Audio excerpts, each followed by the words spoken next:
Part 1, A Heart Betrayed. A violent screech of tires. The deafening crash of metal against metal. The world spinning. Pain. Blinding, searing pain shot through my body as I lay twisted on the cold asphalt. The taste of blood filled my mouth, warm and metallic. Somewhere in the distance, sirens wailed, growing louder, rushing toward me. But all I could hear, just before everything turned to darkness, was the sickening sound of laughter. Not the laughter of a stranger. Melissa's laughter. Cold betrayal. I awoke in a daze, floating between consciousness and unconsciousness, my body tethered to this world by thin, fragile threads of pain.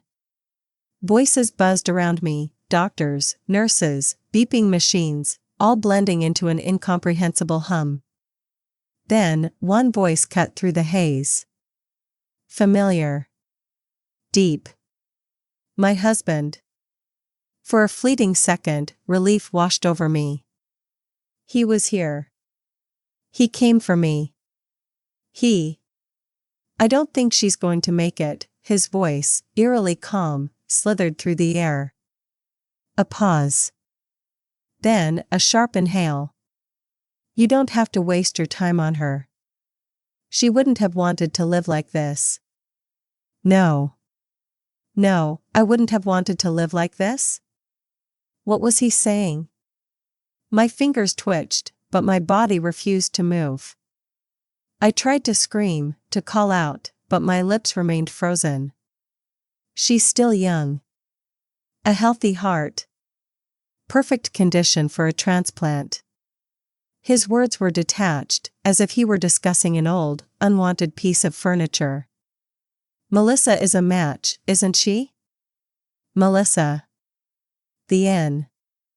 Aim sent a jagged spike of rage through me. She needs a heart, he continued. Use hers. I couldn't breathe. I was dying, and my husband, the man I had once trusted more than anyone, wasn't fighting to save me. He was giving my heart to Melissa. The woman who had run me down in cold blood. A second chance. Darkness consumed me. Then, light. A soft breeze. The scent of fresh roses in full bloom. Birds chirping in the distance. I blinked. I wasn't in a hospital. I wasn't even in my bed. I was standing in a garden. His garden. And across from me, down on one knee, was James. My heart lurched. My breath hitched. No. This wasn't real. This wasn't happening. It had already happened. 5 years ago. James, the man I had once loved, was holding out a velvet box. The diamond ring inside sparkled under the afternoon sun, his hopeful eyes locked onto mine. This was the day he proposed. The day I had said yes. The day I had sealed my fate. But now, I knew the truth. I had died. Melissa and my husband had taken everything from me. Yet, somehow, I was back. Back at the beginning. Back when I could still change everything. James smiled softly, his voice tender. Rachel, will you marry me? I stared at him. In my past life, I had loved him so fiercely, so blindly. I had chosen him over everything, over my dreams, over my future, over myself. And where had that love taken me? To my deathbed.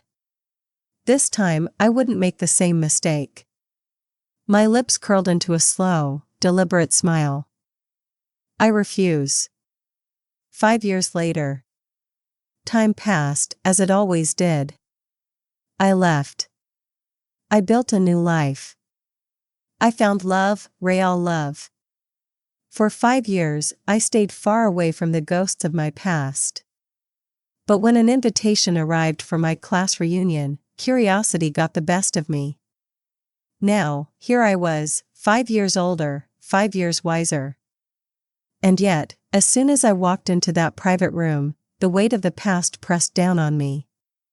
Old friends. Familiar faces. Laughter. Then, silence. James's gaze locked onto me.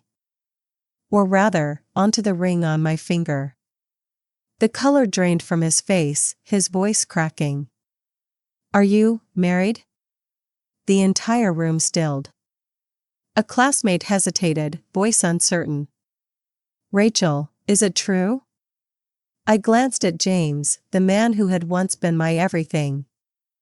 Then, without hesitation, I spoke. "Yes. I'm married." Gasps. Whispers. James's expression darkened. He took a step toward me, then another.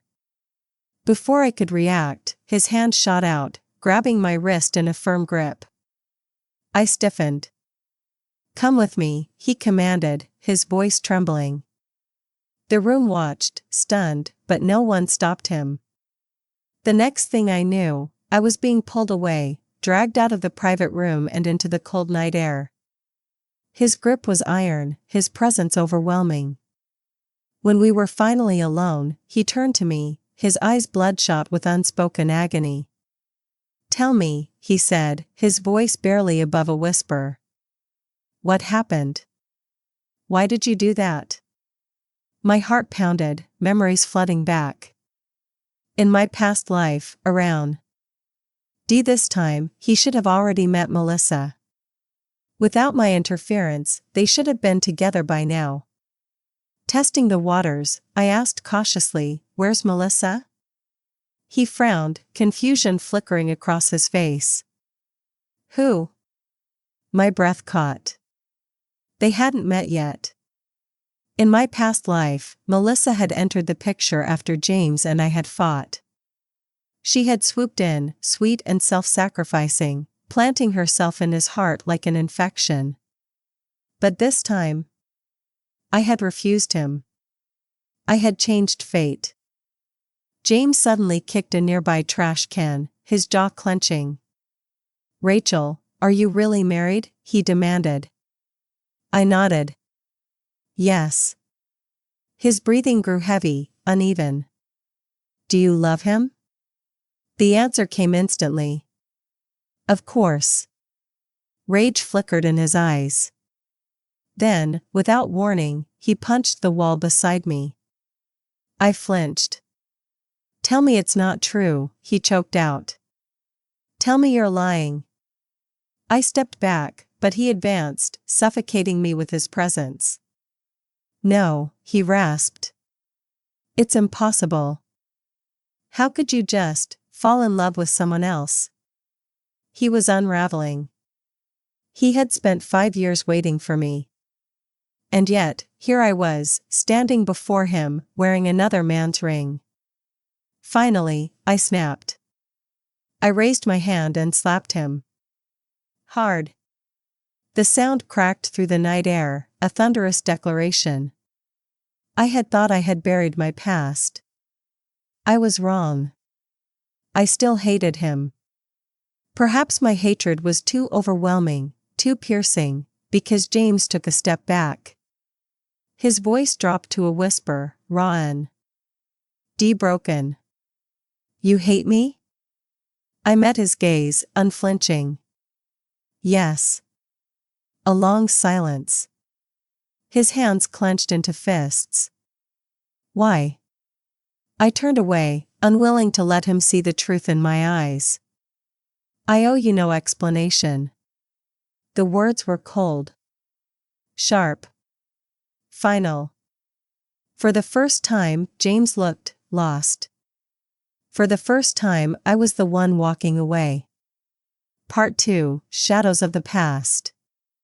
I walked away, my heels clicking against the pavement, leaving James frozen behind me. My heart was pounding, faster, harder, threatening to burst from my chest. The air was thick with tension, yet each step forward felt lighter, as if I were shedding years of weight off my shoulders. But even as I distanced myself from him, I knew this wasn't over. James was not the kind of man to let things go. And I had just shattered the one thing he had clung to for 5 long years. A night of silence. Back inside the private room, the energy had shifted. Conversations had dulled, drinks were sipped with forced smiles, and stolen glances were cast in my direction. They were waiting for James to return. When he finally did, he said nothing. He simply walked to the farthest corner of the room, picked up a bottle of whiskey, and began drinking. Alone. The air around him was heavy, his presence brooding. But no one dared to approach him. Not even me. I wasn't here for him.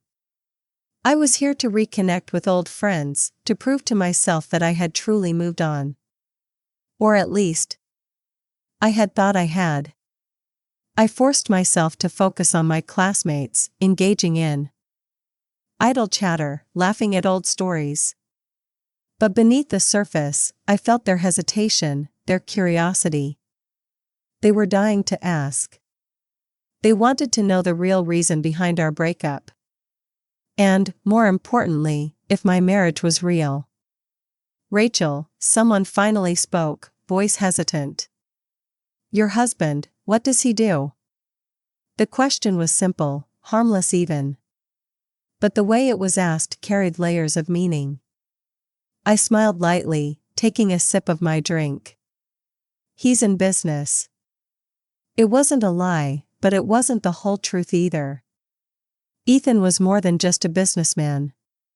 He was a powerhouse. But revealing that now would only fuel more gossip. Another classmate leaned forward. "Where is he? Why didn't he come with you?" I glanced at my phone, checking the time. Ethan was still overseas for a conference, handling affairs that would likely decide the fate of several multinational deals. "He's busy," I replied simply. That seemed to satisfy them, at least for the moment. Then, from across the room, James scoffed. "Busy?" His voice was sharp, laced with bitterness. I turned my head slightly. He was staring straight at me, his eyes burning with restrained anger. "What kind of man lets his wife take a bus home?" he sneered. The room fell silent. My grip on my glass tightened. James had always been a master of words, knowing exactly how to strike a nerve. But I refused to let him see me flinch. I smiled coolly. A man who trusts his wife to take care of herself. His jaw clenched. I could feel the weight of his stare, the unspoken words lurking behind his lips. But I didn't give him the chance to speak them. "I should get going," I announced, standing up. No one stopped me. Not even James. The midnight confrontation. I stepped outside, inhaling the crisp night air. I had barely made it to the bus stop when a sleek black Mercedes pulled up beside me. The tinted window rolled down, revealing James behind the wheel. His expression was tense, his knuckles white as they gripped the steering wheel. "Get in," he ordered. I didn't move. "I'll take the bus," I said flatly. His face darkened. "Rachel." There was a warning in his tone, but I ignored it. I took a step back, signaling that the conversation was over. That's when he got out of the car. The moment his feet hit the pavement, I knew he wasn't going to let this go. He stalked toward me, his movements controlled but brimming with suppressed frustration. "What the hell are you doing?" he demanded.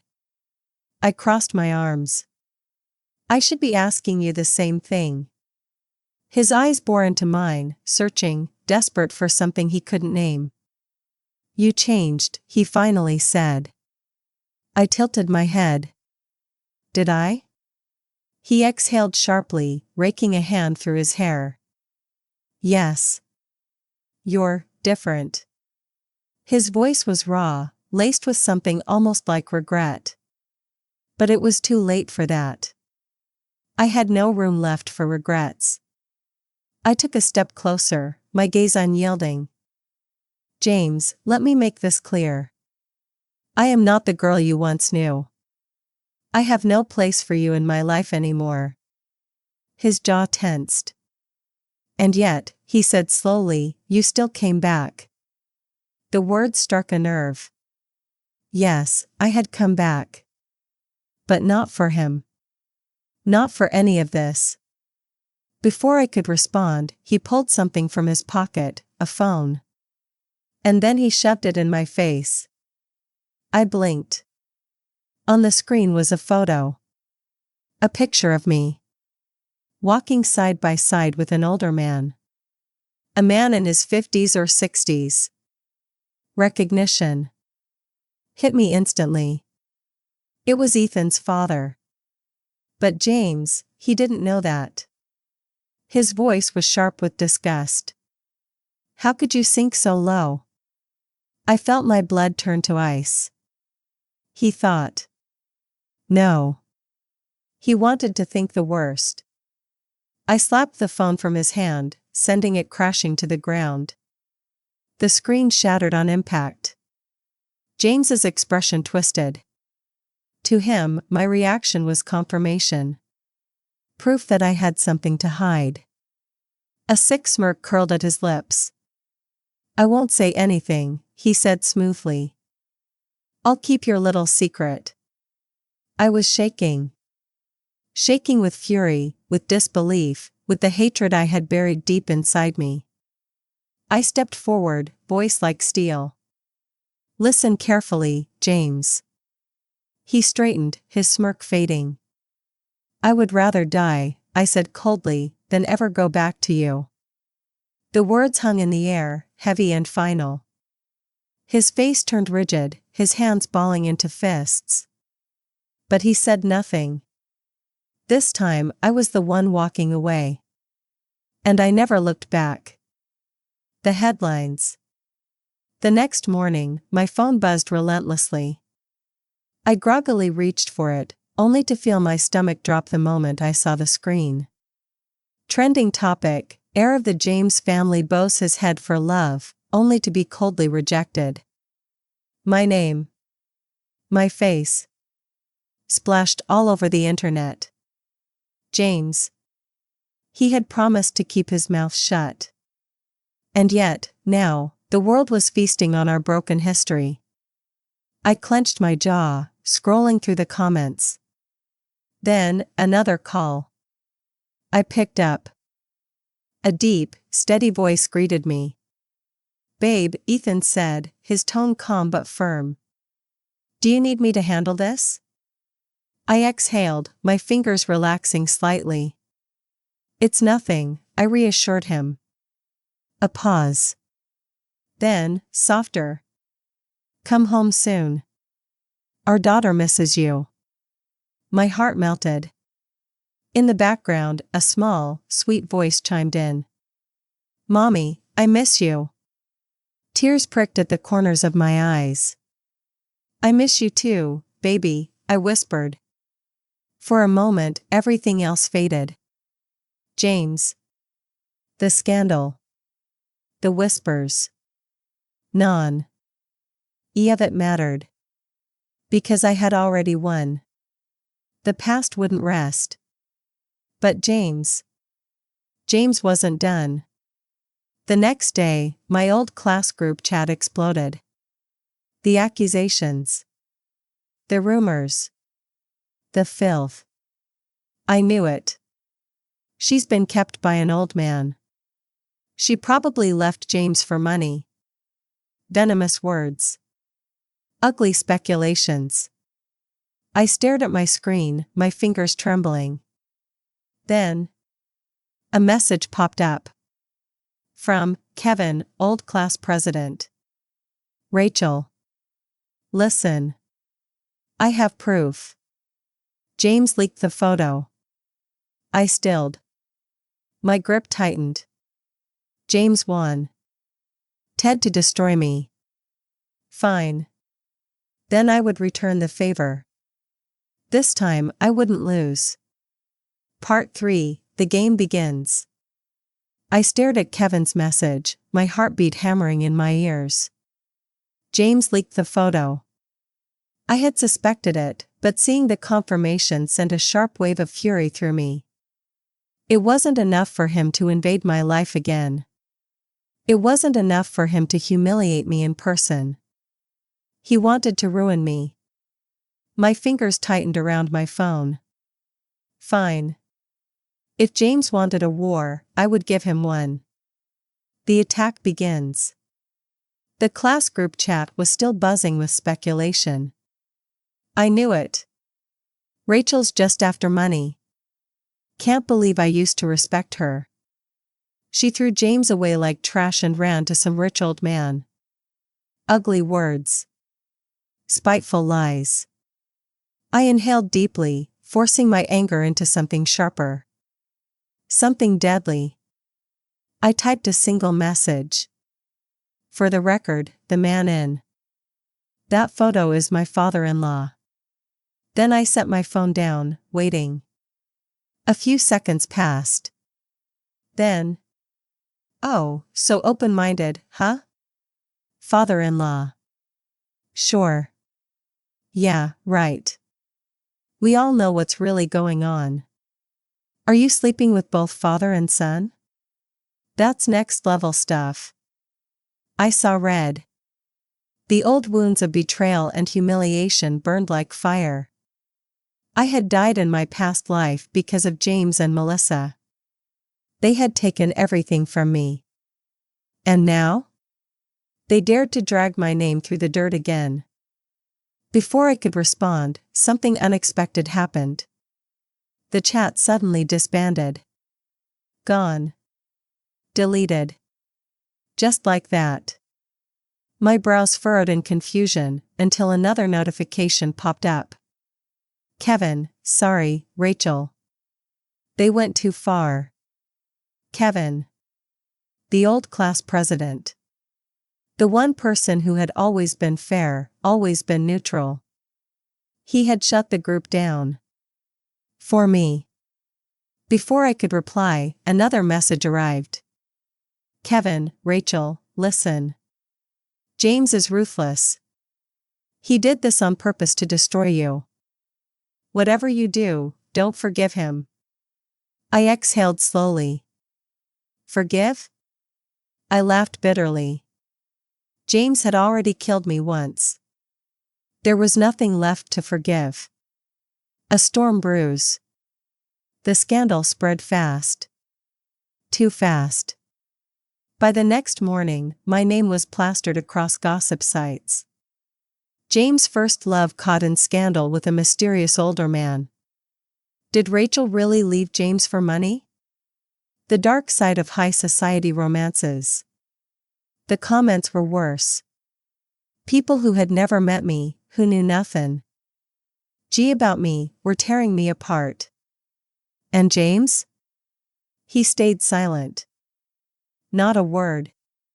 Not a denial. Not a single defense. The world assumed that meant one thing. Everything must be true. Ethan strikes back. My phone rang. Ethan's name flashed across the screen. I hesitated, then answered. Babe, he said, his voice low, controlled. I saw the articles. I swallowed. I booked a flight, he cut in. I'll be back by morning. My breath hitched. Ethan, you don't have to. No, he said firmly. You are my wife. I can't just stand by and watch. Something inside me softened. He wasn't angry.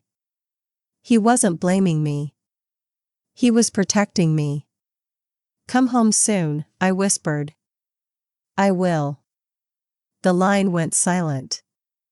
But my heart wasn't. James had dragged me into the mud. Ethan was about to pull me out of it. Melissa returns. I thought James was my biggest problem. I was wrong. Because Melissa was back. And she had changed. The last time I saw her, she had been nothing more than a privileged, entitled girl. But now, she had entered the entertainment industry. The media loved her. The innocent beauty. The sweet, kind-hearted woman. The girl next door with a tragic love story. James was part of that story. In my past life, he had shielded her from the public eye, keeping her hidden from scandals. But this time? She had thrown herself into the spotlight. And she wasn't just after fame. She was after Ethan. A grand showdown. The next time I saw her, it wasn't on TV. It was in person. A high-profile fashion event. Lights flashed. Cameras clicked. The room was filled with powerful socialites and business moguls. And there, standing in a shimmering dress, was Melissa. She walked toward me, a soft, practiced smile on her lips. She was ready. For battle. Mrs. Foster, she greeted smoothly, her voice dripping with fake warmth. Long time no see. I didn't even glance at her. Instead, I scrolled through my phone, watching a video of my daughter. Melissa's smile twitched. She hated being ignored. She hated me. But she wasn't here to argue. She was here to win.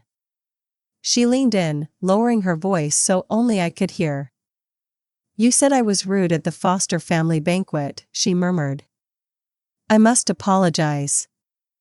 Then, she curtsied. A dramatic, elegant bow. It was a performance. A show for the cameras. And when she straightened, she whispered something else. Do you really think you've won? I stilled. She smirked. In our past life, you lost to me, she murmured. In this life, you'll lose again. Your husband. Dee will be mine. A cold, sharp laugh bubbled from my throat. I finally met her gaze. Oh? I said, my voice calm. Then I'll be waiting to see how that turns out.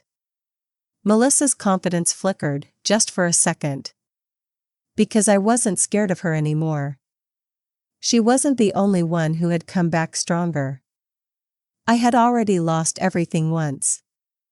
And this time? I was ready to fight. Ethan's warning. A warm hand rested on my shoulder. I turned. Ethan. His dark eyes flicked between me and Melissa, talking. G in the tension instantly.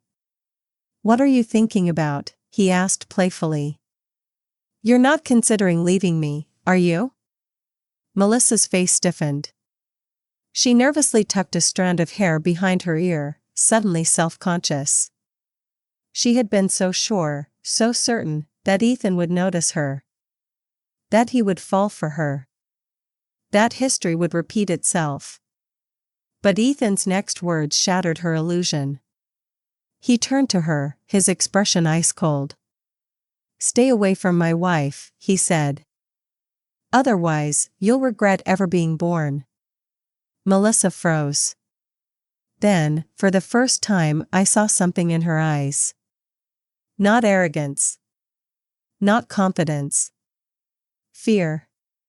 Because Ethan wasn't James. He wasn't weak. He wasn't hers. And he never would be.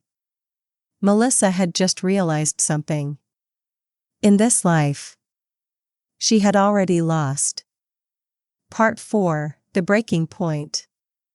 Melissa's face remained frozen in shock as Ethan's words hung in the air like a death sentence. Stay away from my wife. Otherwise, you'll regret ever being born. It wasn't a warning. It was a promise. The crowd, sensing the sudden tension, hushed. Eyes darted between us, between Ethan, the powerful, untouchable CEO, and Melissa, the rising starlet who had made the mistake of picking the wrong enemy.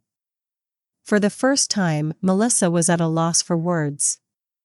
She had walked in to this event expecting to win. expecting to repeat the past, expecting to make me crumble again. Instead, she had just been humiliated in front of some of the most influential people in the country. But I knew Melissa well enough to know one thing. She wouldn't back down so easily. Her lips pressed together tightly before she forced out a shaky laugh. "Mr. Foster, I think there's been a misunderstanding." "There isn't." Ethan cut her off without hesitation. His voice was cool, effortless, but it carried the weight of absolute authority. He turned slightly, tucking me closer into his side, his warmth steady and reassuring. "Let's go, babe." Melissa visibly tensed at the casual way he called me that. Because she had wanted that. She had wanted him to look at her with even a fraction of the tenderness he showed me. Instead, he didn't spare her a second glance. As we walked away, I could feel her gaze burning into my back. Seething. Melissa had made one fatal mistake. She assumed she was the main character in this story. But this wasn't her fairy tale. This was my revenge. James' desperation. The moment we exited the event, Ethan led me toward our waiting car, shielding me from the flashing cameras. But just before we could leave, a familiar figure appeared in front of us. James. His face was unreadable, his usual arrogance now replaced with something almost lost. I didn't slow down. I had nothing to say to him. But James wasn't about to let me go so easily. His hand shot out, gripping my wrist. Ethan stiffened beside me immediately. And for the first time, James hesitated. He looked at Ethan, then at me. There was no longer a confident, powerful air standing before me. Just a broken man, desperate for answers. "Rachel," he murmured. "Can we talk?" I stared at him, unmoving. "We have nothing to talk about." His grip tightened. You weren't like this before. What happened to you?" My heart hardened. What happened to me? I almost laughed. He happened to me. He and Melissa. The past 5 years. My death. He had taken everything from me, and now he dared to ask what happened? Ethan took a step forward, his presence dominating. His voice was calm, but laced with warning. "Take your hand off my wife." James flinched but didn't release me. "Ethan, this is between me and Rachel." "No," Ethan corrected, his eyes turning sharp. "It isn't." James' jaw clenched. "You don't understand. There are things Rachel isn't telling you." I Ked my arm free, stepping back. "And what exactly do you think I'm hiding?" He searched my face, as if trying to find the girl he once knew. "You still love me," he finally said. I froze. Ethan tensed beside me. James stepped closer, eyes filled with something I couldn't quite name. Something dangerous. "I know you, Rachel," he said. "I know how you look at someone when you love them. And I saw it tonight. You still care. You still." I slapped him. Hard. A sharp, resounding G-crack filled the air. James recoiled slightly, his face twisting in shock. Ethan exhaled sharply, clearly holding himself back from doing far worse than just a slap.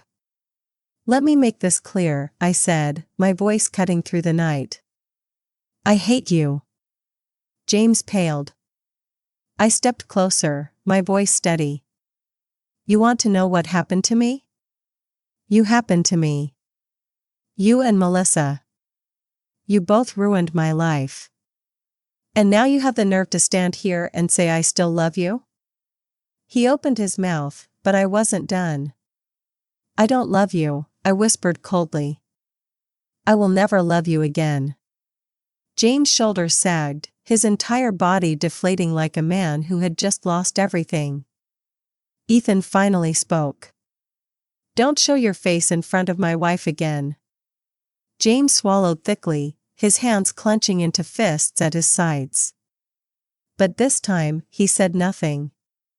He just turned and walked away. And for the first time in 2 lifetimes, I didn't feel anything watching him leave. The truth comes out. That night, I couldn't sleep. James had stayed silent before. But after tonight? He was going to fight back. And I was right. The next morning, I woke up to even worse headlines. Ethan Foster's wife, a liar and a cheat? Rachel's web of lies unravels. James breaks his silence, the real reason they broke up. I clicked on one of the articles, my stomach twisting. James had given an interview. "I never wanted to speak about this, but I have to clear my name. Rachel and I were together for years. She left suddenly, without a word. I never understood why, until now. Now I know the truth. She left me for money. She was already involved with someone else. I tried to save our relationship. I waited for her. But it turns out, I was just a fool." Lies. Every single word was a lie. He was trying to twist the story. To paint himself as the victim. And worst of all, people believed him. The comments were flooded with support for James. "Wow, I feel so bad for James. She really betrayed him. Men always suffer in silence while women move on easily. She probably used him for years and then threw him away." I gripped my phone so tightly my hands shook. How dare he? How dare he try to rewrite history? I thought I had buried the past. But James had just dug up the grave. And now? I was going to bury him in it. Ethan's fury. Before I could even react, my phone rang. "Ethan." His voice was tight, controlled. "Dangerous." "I'm handling it." I exhaled shakily. "Ethan. He wants war." His voice dropped, low and lethal. "Then he's going to get it." Ethan rarely lost his temper. But when he did, he destroyed people. And James had just made himself a target. I didn't stop him. I let Ethan burn everything to the ground. The beginning of the end. By the afternoon, James' businesses started crumbling. Client TS pulled out of deals. Investors backed away. Every contract he had? Cancelled. Then, Ethan released one simple statement. "Spreading false rumors about my wife comes with consequences." That was all he said. And yet, in just 6 hours, James' entire world fell apart. By evening, his company was on the verge of bankruptcy. James had made the worst mistake of his life. He had tried to destroy me. But instead, he had destroyed himself. And Melissa? She wasn't far behind. Because her downfall was next. And this time, I was going to end her myself. Part 5, The Fall of a Queen. James was done for. His business was crumbling. His name was tainted. His reputation, once untouchable, had been dragged through the mud. But James had never been my true enemy. He was just the fool who had let my real enemy in. Melissa. The woman who had once stolen my life. The woman who had run me over, taken my heart, and laughed while I died. She had returned to take everything from me again. But this time? She was going to lose everything instead. Melissa's last chance. She should have left quietly. She should have disappeared. But Melissa never knew when to stop. And now, she was desperate. She called James again and again, only to be ignored. She sent messages. Left voicemails. But James, now drowning in his own destruction, had no time for her anymore. Melissa was on her own. So she did the only thing she could. She came to me. The confrontation. It was past midnight when she showed up outside my home.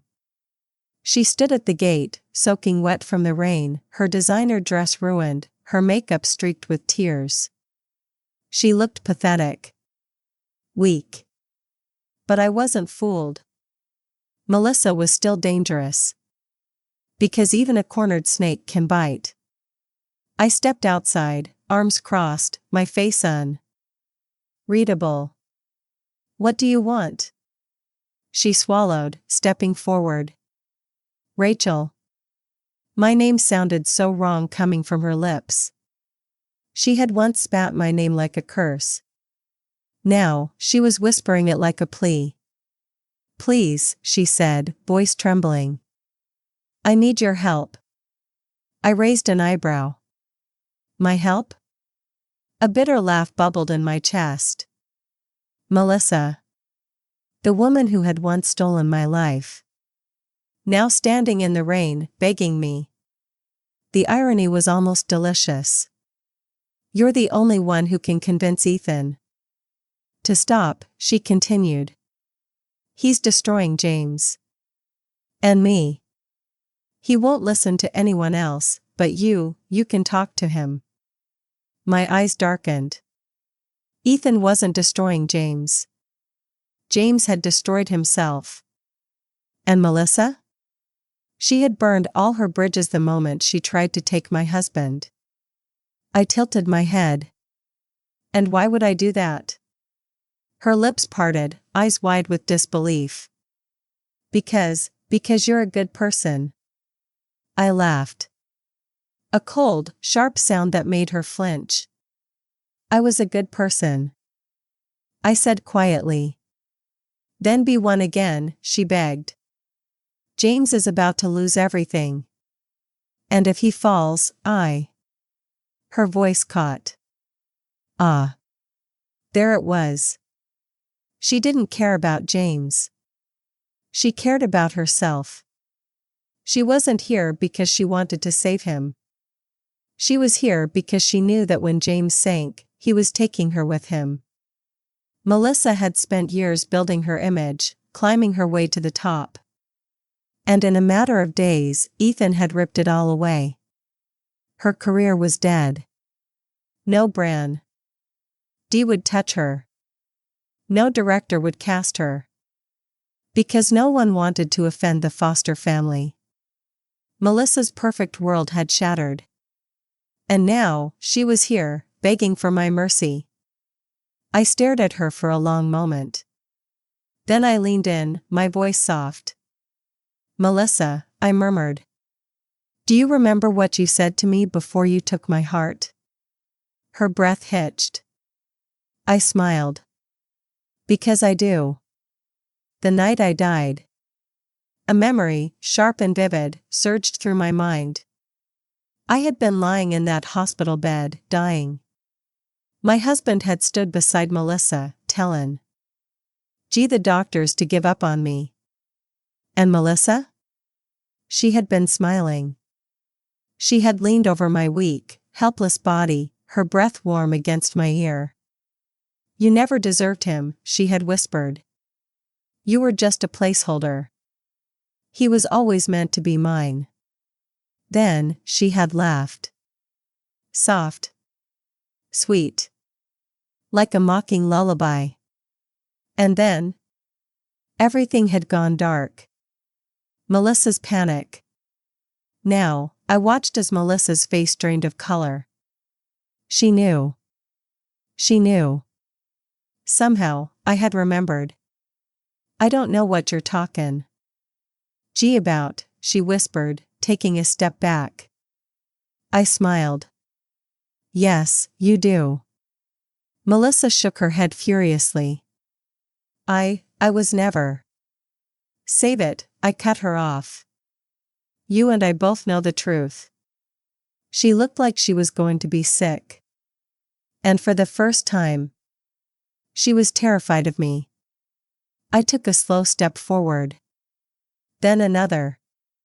Until I was standing right in front of her. And I whispered the same words she had once said to me. You never deserved him. Her breath hitched. I let my smile fade. You took everything. From me, I said quietly. And I let you.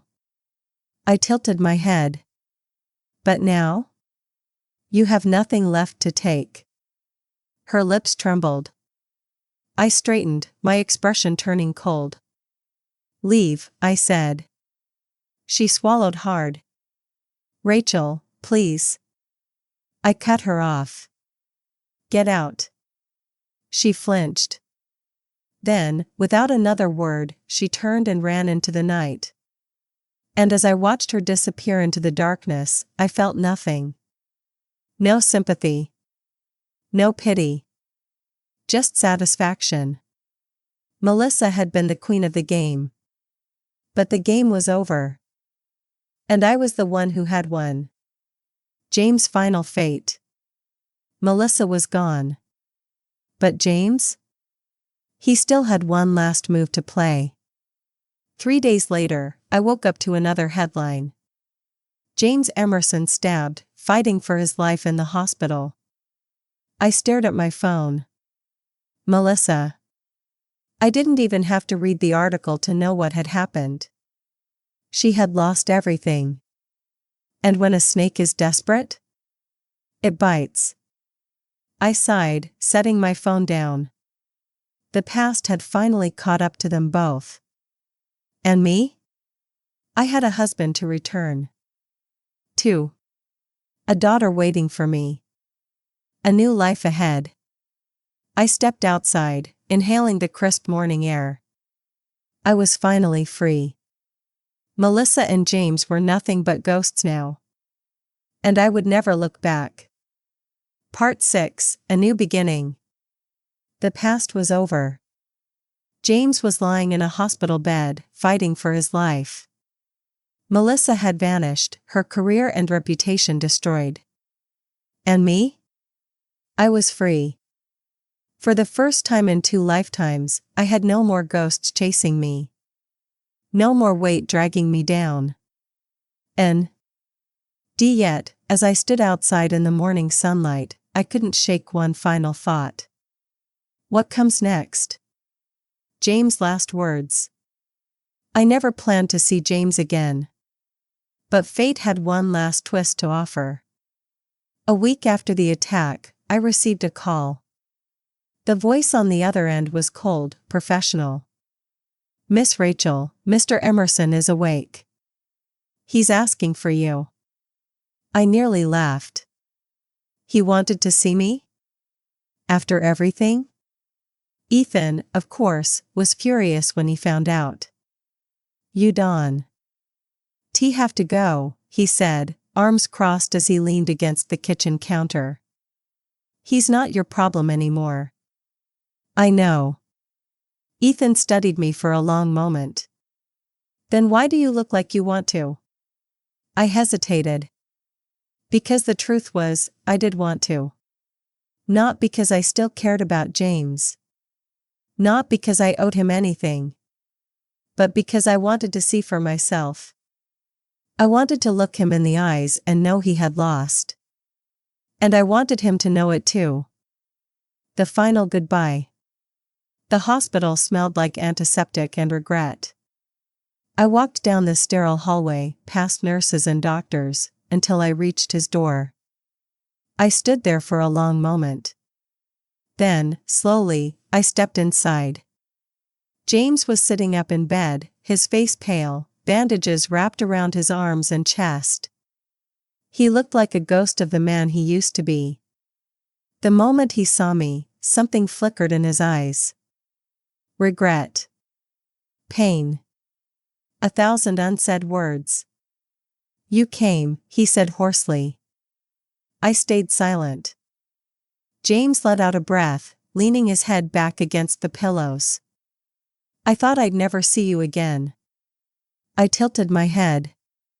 You almost didn't. A bitter smile tugged at his lips. Guess I deserved that. I didn't argue. James had spent years believing he could do whatever he wanted, hurt whoever he wanted. Now, he had finally lost control. And it was eating him alive. Rachel, he murmured. His voice was quiet. Do you ever think about what we could have been? My fingers curled into fists. In another life, I had thought about it every single day. I had cried over it. I had died for it. But not anymore. No, I said simply. I don't. His breath hitched. He looked at me like a drowning man, desperate for something to hold on to. But there was nothing left. James, I said softly. You were my mistake. He flinched. I spent years loving you, I continued. Years waiting for you. Believing in you. And in the end? I met his gaze, unflinching. You killed me. His entire body stiffened. His hands clenched into the sheets. I leaned in slightly, my voice dropping to a whisper. So, no, I said. I don't think about what we could have been. Because we were never meant to be. Tears welled in his eyes. I turned toward the door, ready to leave him behind for good. But before I stepped out, he spoke one last time. Rachel, he choked out. I'm sorry. I paused. Then, without looking back, I said. I know. And I walked away. A future worth living. James was in my past. Melissa was gone. And now, it was time to return to the life I had fought so hard to protect. When I arrived home, Ethan was waiting at the door. The moment he saw me, he pulled me into his arms. How do you feel? He murmured. I leaned into his warmth, inhaling his familiar scent. Like it's finally over. His arms tightened around me. Good. I pulled back slightly, smiling up at him. I'm home. A soft chuckle escaped him. You were always home, Rachel. Just then, a small, excited voice rang out from behind us. Mommy. I barely had time to turn before my daughter crashed into me, wrapping her tiny arms around my legs. My heart melted. I lifted her up, holding her close. I missed you, baby, I whispered. She pouted. Daddy said you were fighting bad guys. Ethan smirked. She was. I laughed. My daughter tilted her head. Did you win? I met Ethan's gaze. A slow smile spread across my lips. Yes, baby, I said. I won. And for the first time in 2 lifetimes. I truly believed it. Epilogue, the final ghost. Years passed. My life with Ethan was full of warmth, love, and peace. But one day, as I was walking through the city with my daughter, something unexpected happened. A homeless man sat on the sidewalk, surrounded by a few scattered paintings. His clothes were tattered. His body thin. His face hidden beneath layers of scarves and hats. I wouldn't have paid him much attention. But then, my daughter gasped. Mommy, she whispered excitedly. That picture looks just like you. I turned, my gaze landing on one of the paintings. And my heart stopped. Because she was right. The painting was me. My face.my eyes.my smile frozen and timed, I whipped around to look at the artist. But the man was already gone. The only thing left was his easel, standing empty in the wind. A strange feeling curled in my chest. Was it James? Was it someone else? I didn't know. And I didn't care. Because in the end, ghosts belong to the past.